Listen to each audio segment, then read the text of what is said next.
right turn, and another right turn, and you can follow the Mnt Road, White Road today, on through until he gets to Dixville Crossroads.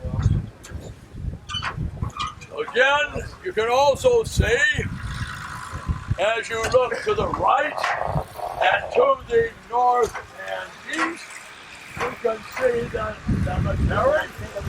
Right by the cemetery, Got everybody. Where we go? You got everybody checked in.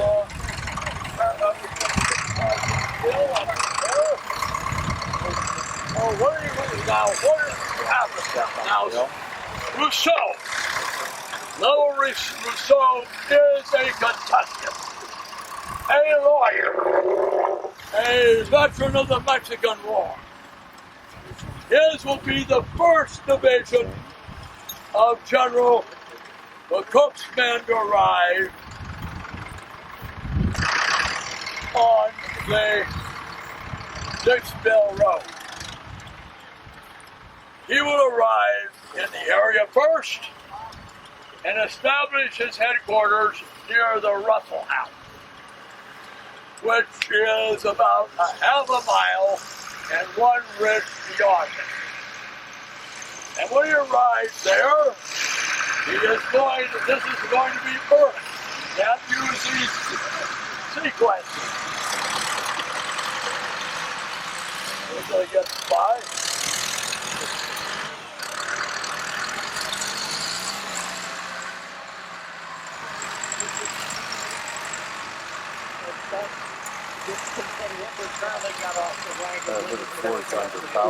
For that trailer load. No, he is going to tell Loomis, put your guns into position at the Russell House, probably the highest point in the battlefield, because you can see large clouds of dust being stirred up to the east. It is Cheatham's men as they move northward on the road to the Crawford House. And he's going to have Loomis open his cannons, open fire. He's then going to advance Loomis's battery, supported by Lytle's brigade, down to the high ground overlooking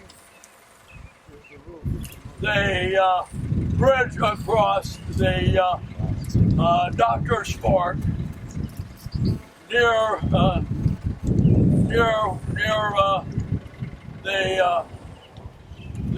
the button house. I've got a metal block. Which one?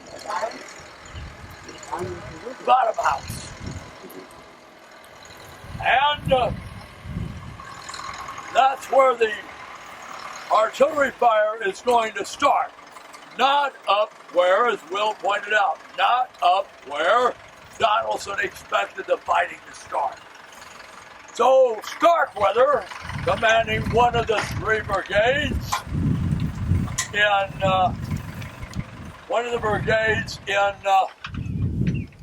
Rousseau's division, will move down by the Wilkinson Road, by the Wilkinson House, on the next ridge over there, and he will move his men up here as a position on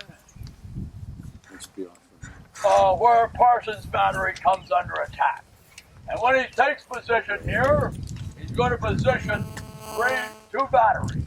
Where was Stone's battery? Bush's battery is to our left, up there where we have those fellows taking pictures. And he's going to support him with his brigade. In position on the left on your map is going to be the 1st Wisconsin. On the right, the 24th Illinois in support, and the 79th Pennsylvania. And if you're up here, you can see, think what you can see. You can see our line break there. We can see the Confederates seize Parsons Battery. We can see them moving down that slope.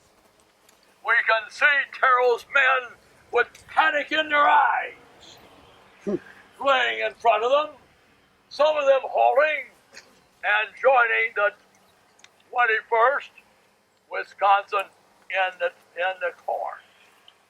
Now,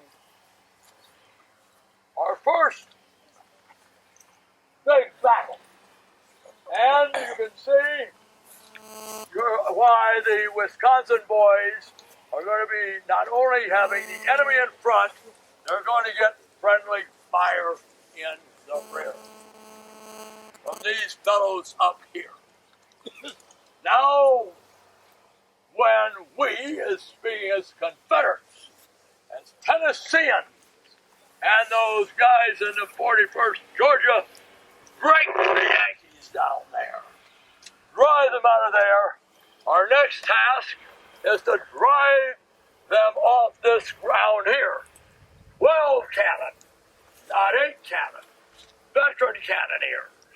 So we're going to have to attack this position. And as we're going to see here, we're going to do good, particularly with our right wing. We're going to turn the Yankees left and capture several of Bush's guns. And then we will counterattack. And we're going to drive them back where they came from. But let's hear some huzzahs here for the Yankees here. Huzzah! And we're going to have to make 2 more attacks here before we finally drive the Yankees from this position. Capturing additional cannon, and the Yankees are going to fall back to that ridge there. Now your third map in your series is going to show the Yankees as they've fallen back to that ridge. So you're using the Yankees are using these ridges for a defense in depth. You first had to seize Parsons Battery. Then you've had to capture this position, and now you've got to seize that position. And we're going to attack that position. And we are going to be repulsed near the Wilkinson house. And now it's getting late in the day, and we are, speaking of the Confederates, we're going to fall back to Parsons Ridge. Where we started. The Yankees are going to be positioned on Wilkinson Ridge, up there by the Wilkinson house, and the battle is starting. It's going to put a stop to the actual fighting. But you can see as the fighting took place here, the Confederates are going to have to attack here 3 times before they finally drive the Yankees from this position.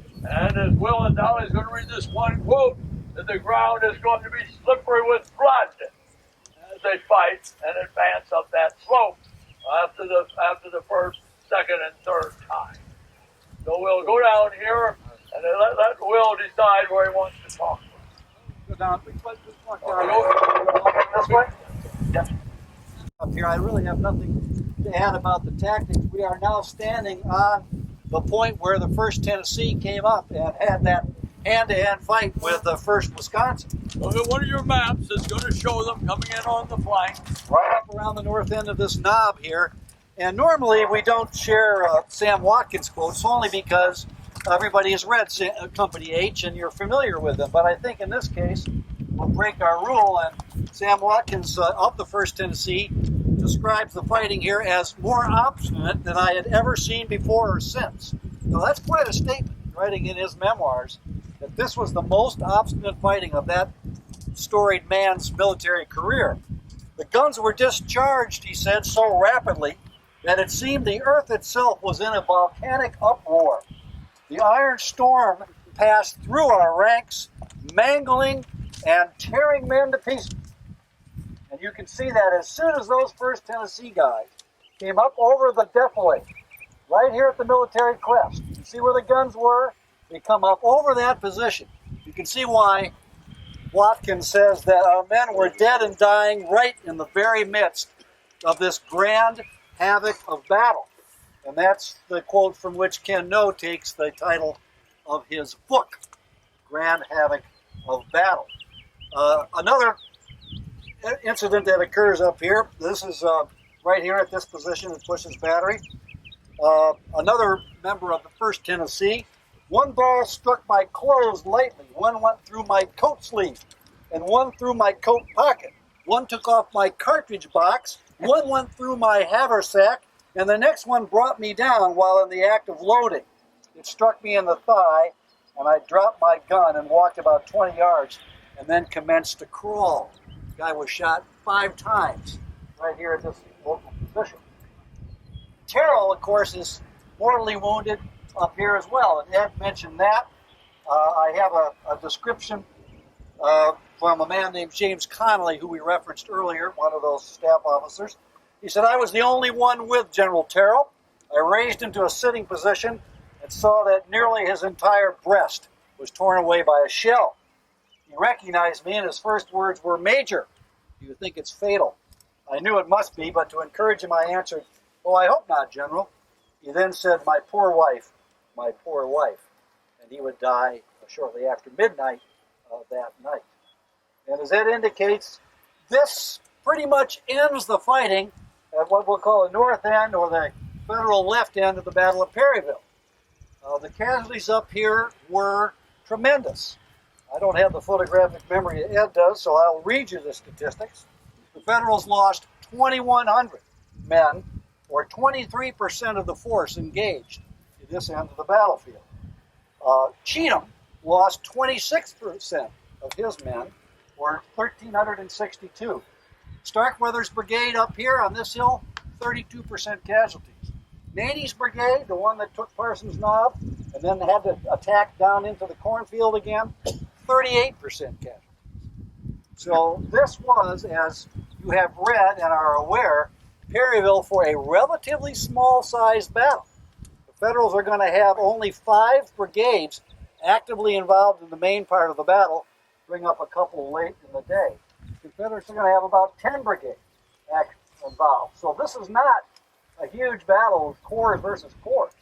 The number of casualties and the percentage of losses up here at Perryville, as Sam Watkins indicates, is unparalleled. It's just not that big a battle. But this ferocity is as big, as bad as any you're going to find on any Civil War engagement. And as the Colonel indicates, Starkweather and Terrell's men fall back to a next set of ridges up here, and Cheatham's division is played out. With that kind of casualties, fighting for 2.5 hours, about 4:45 is when they finally take this position. That's it. They don't have any more gas left in the can. And the battle here at this part of the battlefield ends. But while this is all going on, there are attacks taking place in the center of the battlefield and on the far left. And I'm not sure where we go next. Is it to lunch or is it to the center part? I'll take the questions and now go review with you our fastest way to lunch with 2 relatively short stops. Because we're eating, because I know where we're eating. Well, we might want to go past the Widow Gibson's house and then go straight back that way. I think we'll go to 10. Highest hill we can see. Just to the left of it, we left Donaldson when he advanced. The attack is supposed to be an echelon from right to left. But they're going to have to deploy Maney and Stewart on his right to get the Yankees off Parsons Ridge. They're going to end not until Maney is engaged in his first attack on Starkweather. Does Donaldson get his act together with 3 regiments? The 15th, the 15th and 16th and 37th Tennessee taking heavy losses. but they're advancing into a cauldron. You have Yankee Strong Point on our left. Up there with Starkweather, you're going to have a Yankee Strong Point on our right, particularly as they fall back toward the Russell House, and they're going to press ahead.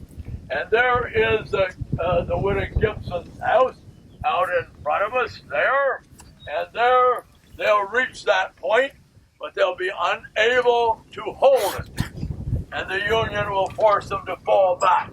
The men of Harris's brigade, the men of Webster's brigade, and they're going to have to fall back to the area where they began. But it indicates the fluid fighting that is taking place here. Donaldson, when he was supposed to be on the right, is advancing on the end of the Union center.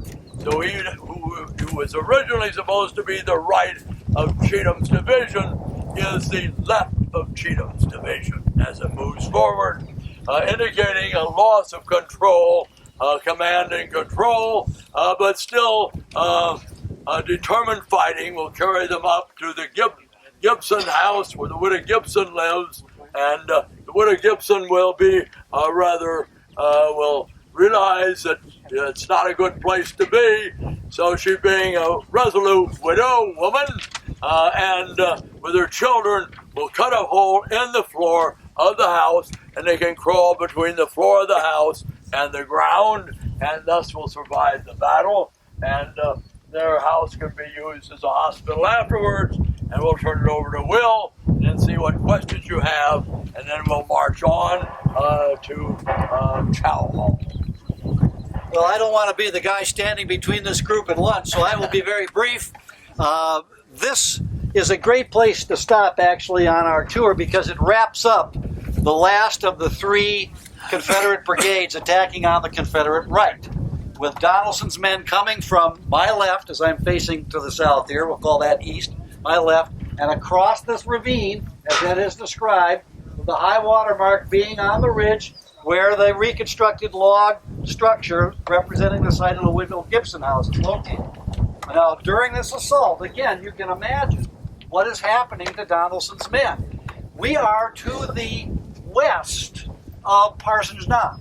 So when we last talked about Donaldson, remember he was getting pummeled from the guns on Parsons Knob. Now he has moved beyond that.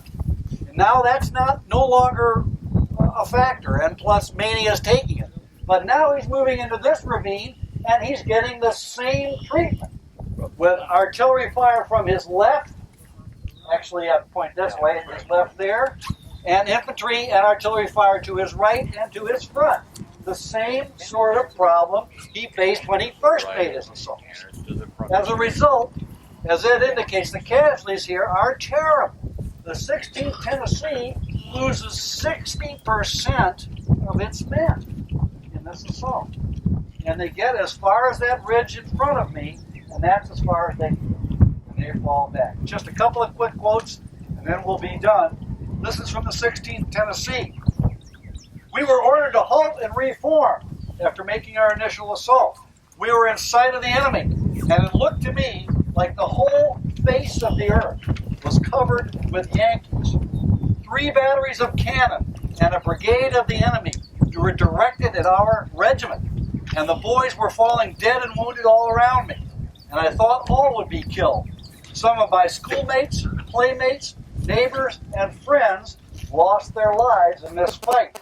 I had no hope of getting out alive. I was scared before we got even to the thickest of the fight.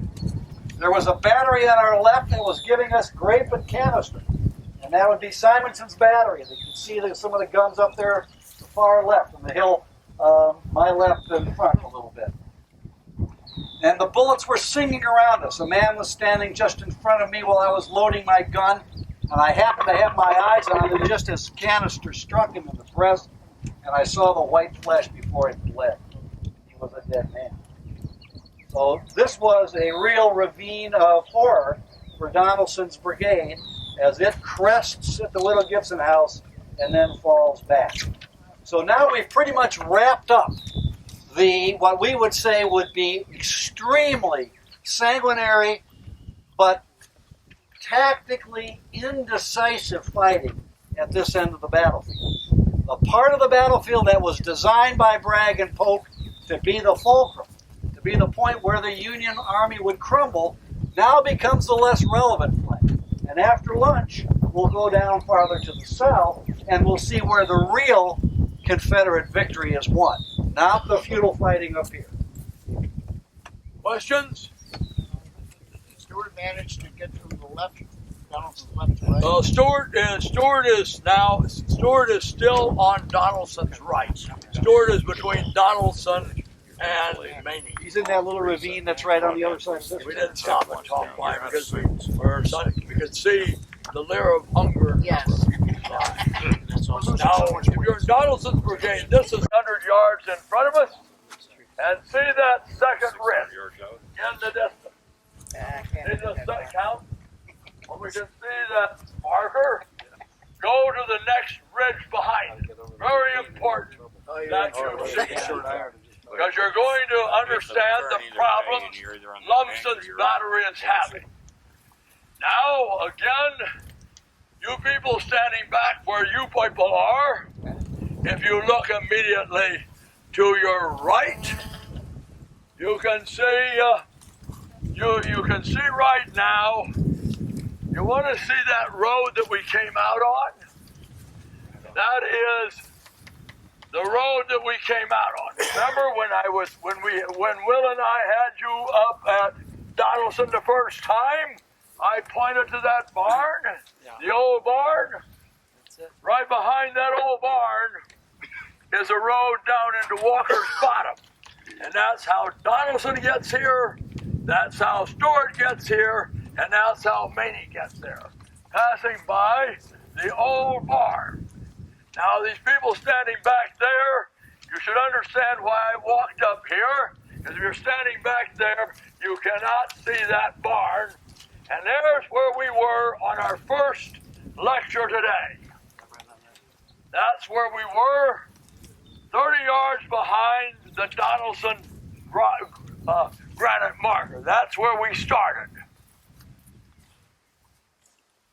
Will and I are pointing it out because this is you have a hard time figuring out where you are. So we are in a straight line, less than 400 yards from where we began our first stop today with Donaldson. Have you got where we are? The map that says 3 p.m. and hold it just like I am holding it.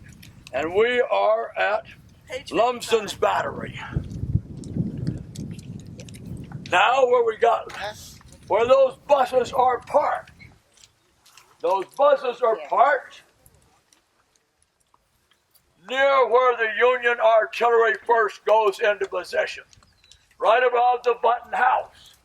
They got there by going to the Button House. So there you're beginning to see if you're good. I want to see how many you're going to flunk map reading. Now, so when we arrive here, this is Lumsden's battery. Lumsden's battery, you hear a lot about if you're at the Battle of Nashville. They're the ones in Redoubt 4 that make that Trelawney does a hell of a picture of the Battle of Nashville when Lumsden's battery is captured after fearful resistance. Well, here they arrive here. That you're going to find out when we take a little walk later on. We're going to be down in a deep hole where Jones's brigade, 2 Mississippi regiments, and 1 Alabama regiment are going to cross Doctor's Fork. Doctor's Fork is in front of us here, dropping off. We cross Doctor's Fork. You can see the road we came out of here. Is that paved road? You cross Doctor's Fork, and when you see those barns off to your right, you're on this side of Doctor's Fork. So Lumsden arrives here, and he's going to support the attack of Jones's brigade. Jones's mission is capturing those guns over in those trees there. That is Symington's 5th Indiana Battery. Now, we're going to find how good an artillerist you are. You're going to have an optical illusion here. And you're going to think, and you're going to fire all your shells into that near ridge, where you're not hurting the Yankees one single bit, because they're on that second ridge. When we get on that second ridge, we'll be looking back this way, and by that time, Sanford's Mississippians have replaced Lumsden's 4 guns, and Sanford's people now know where the trouble is. It's on that ridge where we see those 1, 2, 3, 4, 5, 6 trees. But when Lumsden's here, he thinks he's on that ridge 300 yards from it. You get what's happening? So you mean if you're in Jones's brigade, this man looks like a Mississippian. In Jones's brigade, you're going to wonder why in the hell your artillery is not giving you any support. When we go to our next stop, and you're going to get those daylights blown out of you by the Yankees. But this is an optical illusion, which you have to deal with in the Civil War, and that's why you have to come and walk these battlefields, because you'll be like so many klitzes. You read books who have never read the battlefield. This is a modern author, and you go there, and you can find out he's never been there, because he's writing about things that's impossible to see. And one of them is, wrote a book on wilderness once, and Bob would not stock it. You know what I'm talking about? J. Michael Priest. And all you have to do is walk it, and you realize that Priest has never walked the wilderness battlefield. A horrible indictment, but you can tell it very easily. So that's what you're learning right here. Will? Don't have anything particularly profound to say, except that in the construct that I've suggested to you as a means to understand the battle, we are now switching into that middle portion of the Confederate attacks, with Jones's brigade being the first, Brown's brigade being the second, that are making their assaults across the ground, again nominally from east to west, to the south of Cheatham's division, but to the north of the attacks that take place, that are the most decisive attacks, that take place around the Bottom House, the Squire Bottom House, that we'll be walking to when we finish here. So this is was supposed to be an in-echelon assault, but we all know what's happened to Cheatham's division by now. Things have not gone the way that they were supposed to go, so Jones is going to come across here without regard to what is happening either on his right or on his left. And these are all going to be sort of separate battles. The Union Brigade that is fighting here, Harris's Brigade, supported by these 2 batteries, Simonson's, Indiana, Loomis's Michigan Battery, are going to deal with Jones and Brown more or less independently of what's happening down around the Bottom House when you have Bushrod Johnson, Pat Claiborne, and Dan Adams making their assaults. Well, that's just one way to kind of keep these things in mind geographically. And a footnote is that if you come to the National Museum of the Civil War Soldier at Pamplin Historical Park, you'll see Lumsden's battery flag. We have it on display from on loan, long-term loan from the Alabama Department of Archives and History. All right, now what we're going to do, our next stop, we're going over there where talk about poor old Jones, and then John Calvin Brown. The 2 brigades are going to attack that place thinking that's where the Yankees are. Where are the Yankees? On that ridge right behind them where we can see the trees. And with 12 cannons. Loomis's battery on the right. Symington's battery on the left if you're a Yankee. And if you're attacking them, Symington will be on your right, so this is a rebel, and a Loomis on the left. Now the writers we will generally, the waters are going to be Jones and Brown. We're not going to go the route. We're going to join you guys over there. We're going the way they're going to be attacking. And they're not going to be very happy Confederates. Okay? See Doctor's Fork or Doctor's Creek. At that time, all there are pools of water in it. And the pools of water is not really flowing.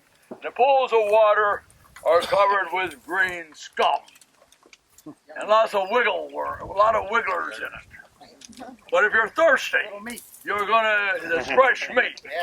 And that marker down there is where Jones's brigade, soon followed by Brown's brigade, are going to cross the Doctor's Fork. There's going to be a gap between them. Maybe, as you can see at the 3 o'clock, Jones is on there. In the next two maps, Jones ain't on there because he's been repulsed. And it's going to be Brown on the next two, and they're going to be attacking where we're going to be up there. Fortunately, Brown, unlike Jones, is going to have artillery support because Sanford's Mississippi battery has now solved the mystery that Lumsden did not, that there is no Union artillery up on that ridge. The Union artillery is on the next ridge behind it. Now, granted, Sanford's guns are not winning the duel, but at least when the Confederates finally go against Symington, they are going to have some artillery support. We'll go down here and put us on the trail, but the main thing here talks about Mary Mutton after the war. The Taylor brothers, much like Larry Gibbs and one of his colleagues, are going to try to rob this widow woman. And when they try to rob the widow, they murder her. This is after the Civil War. And it causes an uproar locally. A posse will turn out, and they will catch. It's going to be lucky that the posse doesn't catch. The vigilantes catch one of the Taylors. Undoubtedly the one when you think of Larry Gibbs, and they're going to lynch him and hang him. The other brother will go to the court and just get life in prison. So you can see this was a house after the battle. It was, but there he is. There's that monster. That with his brother robbed and murdered this widow.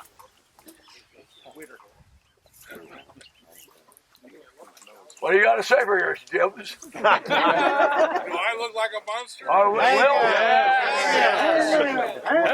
well, you want the mob to get him and lynch him. 1,000 times no. All right, Will? Nope, we can just head on up.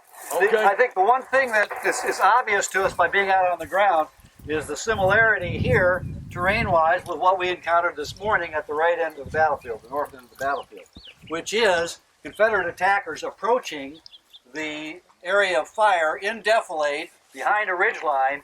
When they appear on top of the ridgeline, they are going to get smeared by an enemy fire that is very close to them. It's the same kind of ridge and valley pattern that we saw at the north end of the battlefield.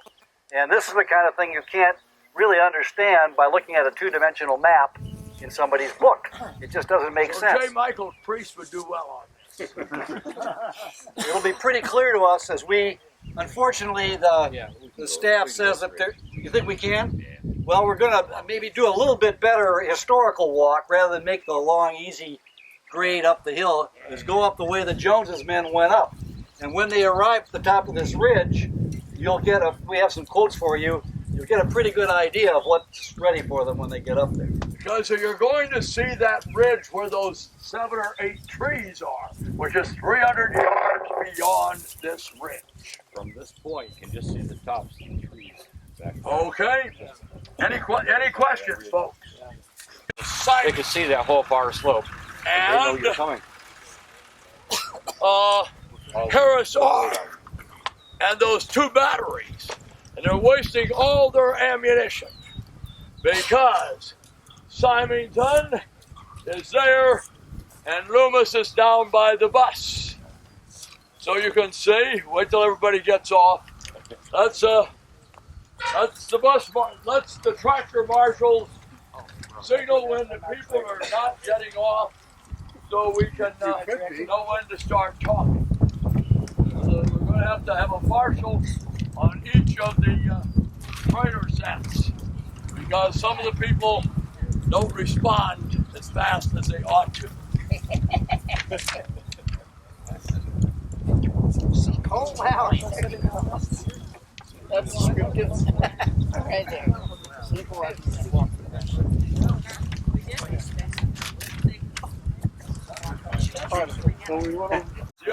The alignment. As you get up here, let's start, get your maps oriented. These maps that I'm telling you to use, the north is always that way. Always looking north. Way. That means that there is the old Mattville Road. The old Mattville Road is going up that hillside. It's right to our right. Turn your head there. Augustine, turn your head. Look about face, and you see where the old Mattville Road crosses Doctor's Creek. It goes up onto that ridge. Remember, the road over there was not an extent until the 1920s. Over there is Sleep's Town, and down there is the barn, the houses of bottom house and barn. You can see to the right of the road. Over in the distance, where is Bull Run? If you look in that direction, look over that barn with the galvanized roof that's getting rusty, and you're looking up Bull Run. That's high ground, but to the west of Bull Run is Peters Hill. Where one time we were going to meet the buses this morning. That's Peters Hill, and up on Peters Hill is General Phil Sheridan. He's been reamed out, and he's going to take no action when the Confederates of Adams pass about 400 yards in front of him, heading for the flank of the Union Army. Now what we're going to see, again, I want you to get is everybody oriented now? All right, now when we get up here, we're Jones's brigade, and we found out the enemy aren't where we thought they were. The enemy is on that next ridge, and you're about 300 yards from them, and that means you're not in a good position to prolong your life or your health. And you will not do very good. You're going to get repulsed. Crossing the Doctor's Fort at the same place that Jones's does will be John Calvin Brown. The only Florida regiments here. We have lots of people like Florida. There's the 1st and the 3rd Florida and 1 Tennessee regiment. And he is going to fight his way up here, but he is also going to be unsuccessful. He is not going to reach Symington's battery. So right now, the Yankees are doing well on their right. They have repulsed 2 successive brigades, Jones and Brown. But now if we look over there towards Sleep Town, we can see coming by that silo, we can see Bushrod Russ Johnson's Tennessee Brigade, 6 regiments. They are coming down, and they're going to cross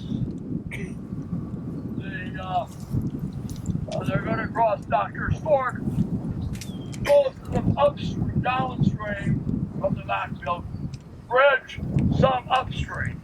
But they're going to attack the Union force more to the south of us.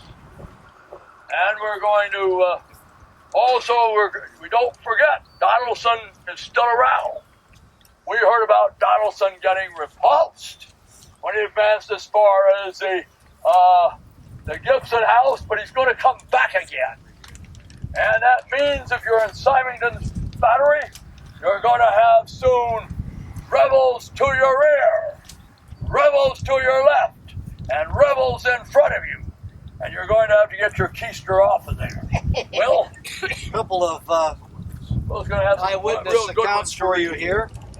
A soldier in the 38th Indiana, located up on the high ridge here, right to my right, to the west of us, wrote the advancing line of rebels had reached the ridge about 200 yards in front of the one occupied by our regiment, which is right where we are. The corn, which had grown upon the ground during the summer, with the exception of perhaps an acre in a sinkhole between the two lines of battle, had been cut, thus leaving an open field for the terrific contest which was to be waged here for 2 long hours. Look at your map and you'll have no trouble saying where first Jones and then Brown are. And then you can look where Will was reading you about the 38th Indiana, and they're right on that next ridge. And when, as you know by now, when those two Confederate brigades in seriatim, not simultaneously, they'll come up once, get repulsed, then Brown will come up again. They get to this point, and it's not good for them. As one federal officer wrote, now there's nothing but the thunder of our artillery pouring shells and canister into the rebel ranks. We laid still and watched our battery throw death into the rebels. We could see awful gaps in their ranks, and then they would close up and march over their dead comrades, never stopping until they got within 30 rods of us. And just as they got on top of the knoll, the colonel called out for us to up and at them, and we poured a deadly fire into them.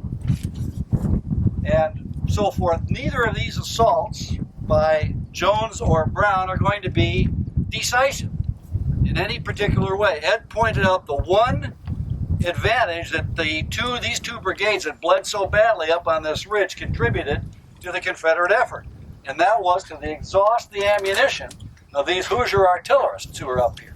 They had fired so many rounds at these guys that they were out of ammunition, and they had to fall back and be replaced by infantry. So, now we've basically covered 2/3 of my construct in understanding the battle. The north end of the battlefield, Confederates pushed the Federals off of 2 pieces of high ground, but at the end of the day don't really accomplish anything. These 2 Confederate brigades in the center managed to exhaust their Federal opponents on the next ridge, but don't drive them away at all. And so now this leaves the one portion of the Confederate attack that's got to be successful. If the Confederates are going to win this battle, it's going to be up to the brigades that are located at the south end of the battlefield to turn the Union right flank, held by the brigade of William Lytle. And the 3rd Ohio and the 15th Kentucky will be the 2 regiments that play the key role for Lytle's brigade down here at the bottom house. And I suppose, Ed, we're going to walk across up to the Union position. Yes, and then Finish the turn. And then head on down, overlooking Doctor's Creek and the bottom house, and talk about the last and most important and decisive part of the battle. Any questions? Then you can see Lumsden and then Sanford, who replaces him. And this gentleman has pointed out, who leads towards here, that the Confederates have one advantage. On the high ground, to the west, to the north of the Macville Road. In the area beyond that silo, which was not there, the Confederates can, over there, from a distance with their artillery, can get a good idea of the Union defense line, which was along this ridge here, supported by two batteries. Symington Battery, who is here now, and Loomis's battery is going to be down near the bus there. 12 guns. On the left they have Harris's brigade, and on the right they have Lytle's brigade. Now Lytle is an intellectual. When I think of Lytle, I think of Jerry Allen. Oh yes, intellectual. He had been captured at Carnivax Ferry. He'll be wounded here, and he will get killed at Chickamauga. He's a poet. He's an intellectual from Cincinnati, and he wrote a poem that summed up something about "I am dying, Egypt, I am dying." He will be wounded here. He'd been earlier wounded and captured at the Battle of Carnivax Ferry. So he'll be on the right, Harris on the left. And back there behind us, if you look at your map, if you're looking at other map I want to point out, you can see the final Union position. The Harris, and back there we're looking toward the highest ground in the area. Back toward the Russell House, and there you can see on that far ridge, in the distance, on the skyline, is a Union battery, Harris's battery, Harris's brigade, a 6-gun battery,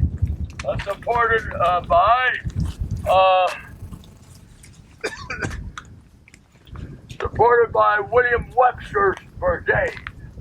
William Webster is the grandfather of the Webster of our generation, who successively was director of the FBI and the CIA.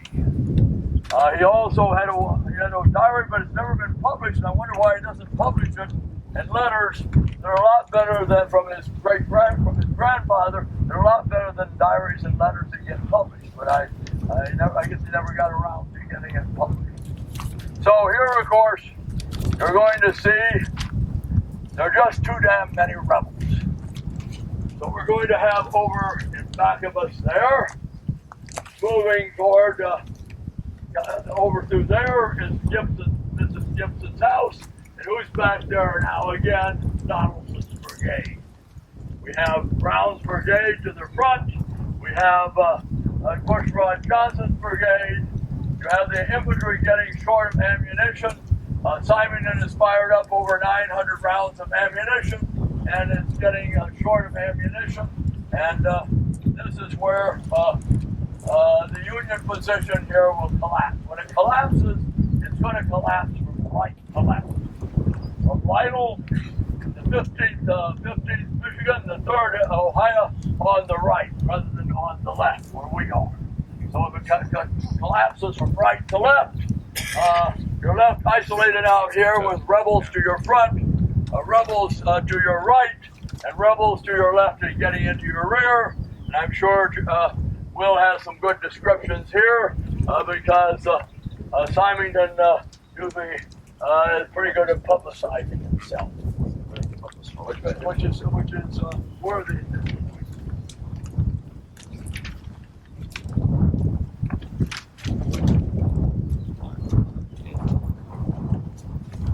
I don't think I've got anything particularly great, Ed. This is a newspaper correspondent who was traveling with Rousseau's division.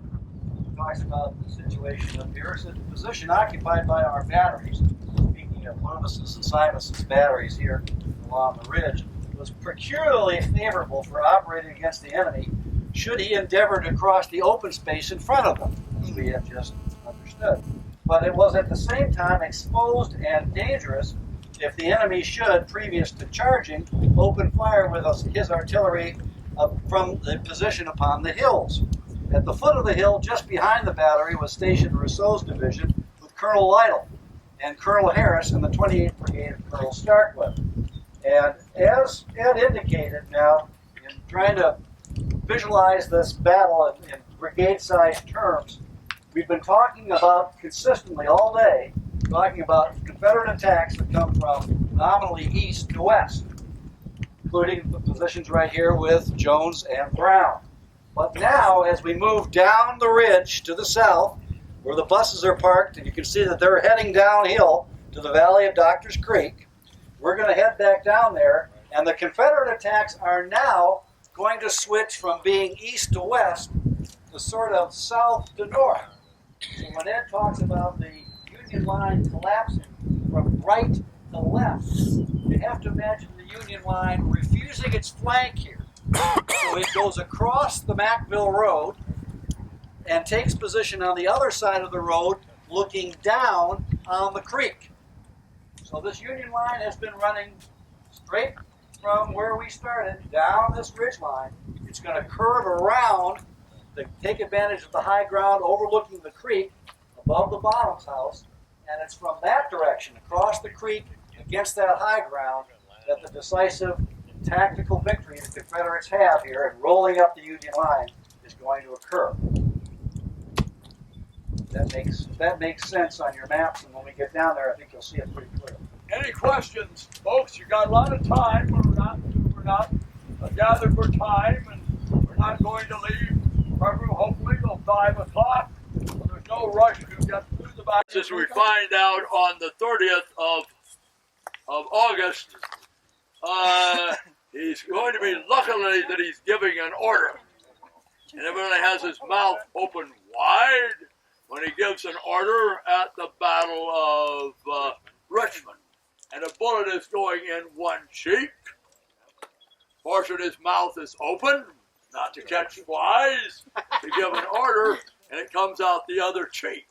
So his two cheeks have been perforated. And fortunately, his mouth is open, so it does not damage his tongue. And he'll be wounded here, but his horse will be killed. Now you're going to have a lot of questions here, but basically it's going to be that Sheridan is new to command. He's been ripped by Gilbert and Buell, and if you don't like Sheridan, he's going to be rooted in position on Peters Hill, as Adams's command is going to pass immediately in front of him in a position where he could have annihilated Adams.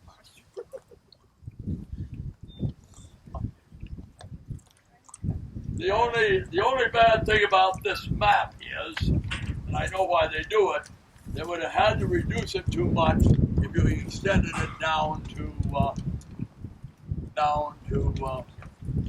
Peters Hill.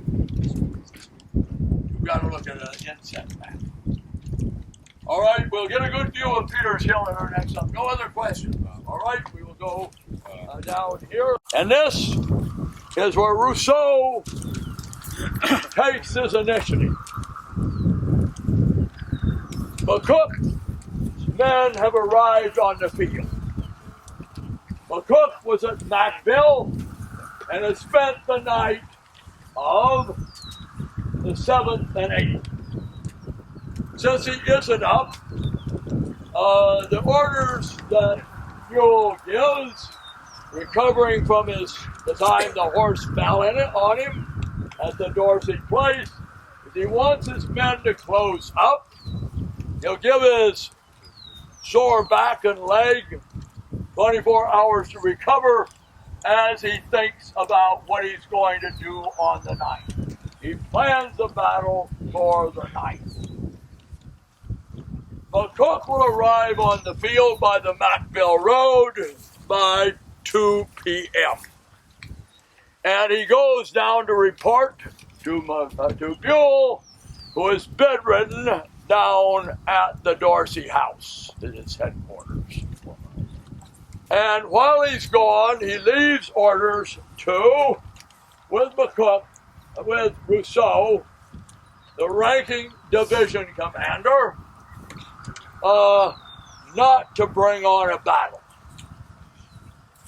Rousseau is up near the highest ground on the south side of the Mantville Road, where you can see the highest ground on the skyline. But the animals need water. They're very, very unhappy.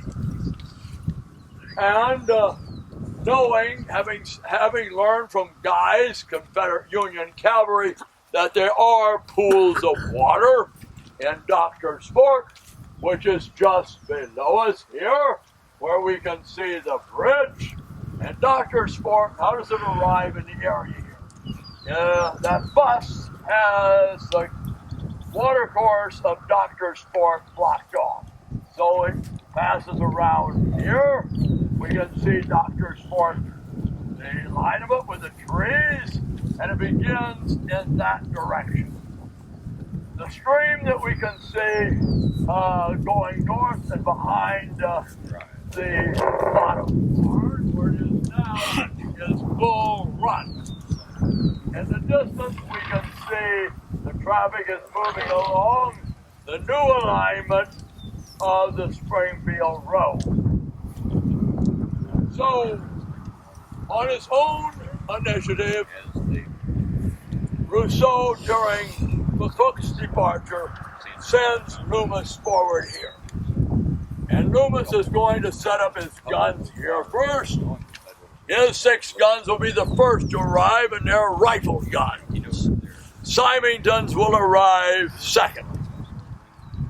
And they've been attracted by the clouds of dust moving from south to north as the Confederate Army shifts further north to attack the Union left.